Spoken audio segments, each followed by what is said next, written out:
Fuimos a un juicio, llegamos a un juicio en el que no se había hecho ninguna medida de prueba. ¿Y cuáles son estos recursos, estas quejas que ustedes presentaron que dicen que el proceso judicial no fue conforme a derecho? Claro. Mirá, la causa esta investigación empezó de la mano del gobierno de Macri.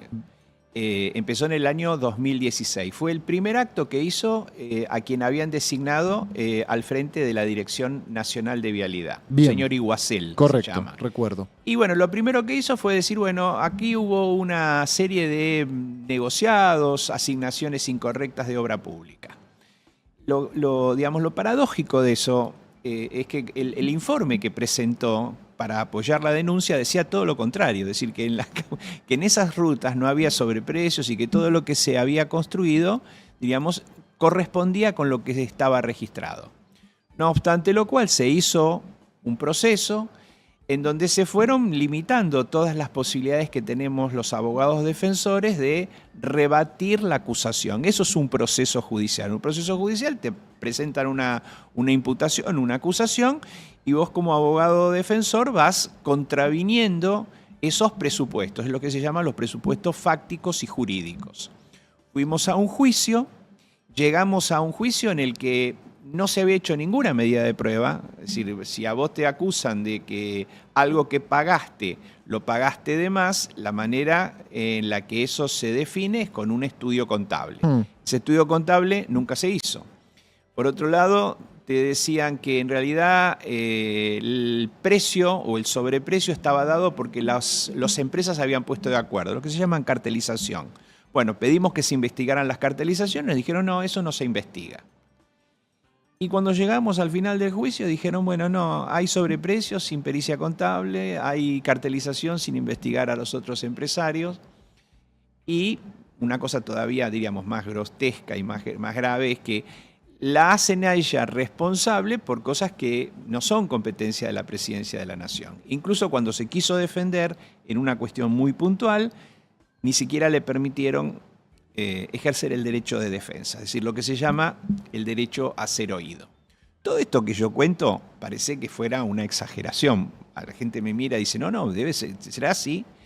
Y efectivamente así está documentado. Y esto se vio durante 3 años en el que las audiencias se fueron sucediendo y que tenían esta característica.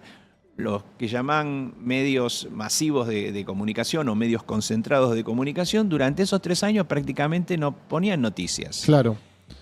Porque las noticias eran favorables. Entonces, como eran good news, no news. Claro. ¿No? Tengo algunas preguntas un poco básicas. Te voy a pedir disculpas, Carlos, porque vamos a ir Bajemos a la tierra. a lo más elemental. Porque viste que el derecho tiene un problema. El lenguaje jurídico es difícil de comprender. Sí. Y fueron tantas las causas también que una vez se pierde. No sé si Luciani, Arias Uriburu, si forman parte de esta causa, si es otra. Así que quiero arrancar por el principio, que es: ¿cómo se adjudica la obra pública? ¿Lo decide estrictamente el presidente o eso está en la ley de presupuesto que vota el Congreso? Mirá, eso está en la ley de presupuesto y además es un procedimiento muy complejo.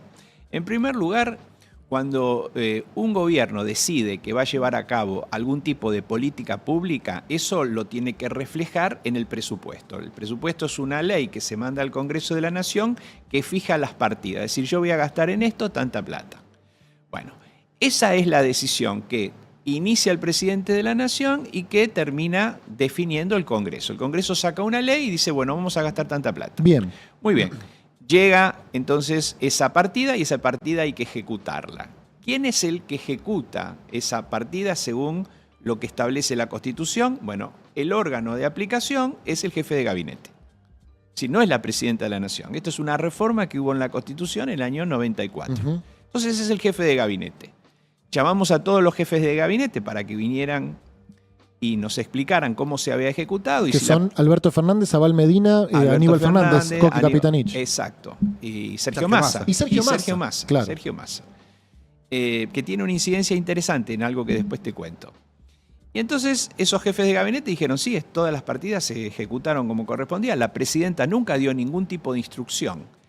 Y esto, después la pelota baja y se llevan estas partidas para que sea un órgano específico que se llama Dirección Nacional de Vialidad, que además es lo que se llama un órgano autárquico, es decir, que se autogobierna.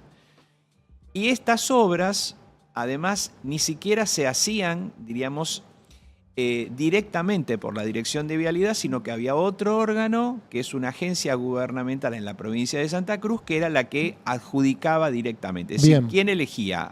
Ganó este, ganó el otro, se hace de tal manera o se hace del otro. Perfecto. Y una vez que llega a la provincia de Santa Cruz, digamos que llegan los fondos, que llegan los recursos, ¿eso lo ejecuta la provincia? ¿Ya no forma parte del gobierno nacional? ¿O alguna injerencia tiene? Es así, el gobierno nacional, pero no la presidenta, sino el organismo de vialidad, lo que limita es decir, a controlar. A ver, yo te di tanta plata, esto era para construir una ruta, bueno, a ver, ¿la ruta se construyó o no se construyó? Bien. Eso es lo que se hace, ese es el control. Perfecto. Hasta ahí entonces la acusación. Ahora me quiero meter estrictamente en el proceso judicial Sí. para ubicarme. Esta primera citación que hace Bonadío 13 de abril del 16, ¿es por esta causa? No, Dólar futuro. no, ok, es dólar ok. futuro. Perfecto. Esa es otra causa. Ok. Esa, por suerte, terminó con una absolución ya. Esa causa ya no existe. Ya no existe. Bárbaro, perfecto. ¿Y cuál fue el proceso de la causa vialidad en términos jurídicos? ¿Cuáles fueron los tribunales? Yo me pierdo si son los que jugaban al pádel, si jugaban al fútbol, si eran otros. Mira, cuando decimos que está plagada de nulidades o de violaciones, este es el caso, diríamos, de manual. El juez que llevó adelante la investigación, la instrucción, la esposa del juez, trabajaba como asesora del ministro de Justicia en ese momento. Bien. O sea, ¿Quién había era una el juez? relación directa. Ercolini. El juez es Julián Ercolini y el ministro de Justicia en ese momento era Germán Garabano. Bien, la mujer de Ercolini trabajaba con Garabano. Exacto. El fiscal que impulsó, o uno de los dos fiscales que impulsó la investigación, es decir, la que acusó directamente, es un doctor que se llama Maíquez. Y su hermano era un secretario del Ministerio de Justicia y además era el representante del Poder Ejecutivo en el Consejo de la Magistratura. Decía, contaminación política 100%. Ujú. Fuimos a un tribunal y en donde nos encontramos con que uno de los jueces tenía una relación directa con el fiscal. El fiscal es Luciani. Bien. Y apareció cuando el juicio ya estaba terminando fotos en donde este juez con Luciani directamente jugaban al fútbol en un mismo equipo y lo hacían en una quinta que, algunos partidos en alguna quinta que pertenecía a Mauricio Macri.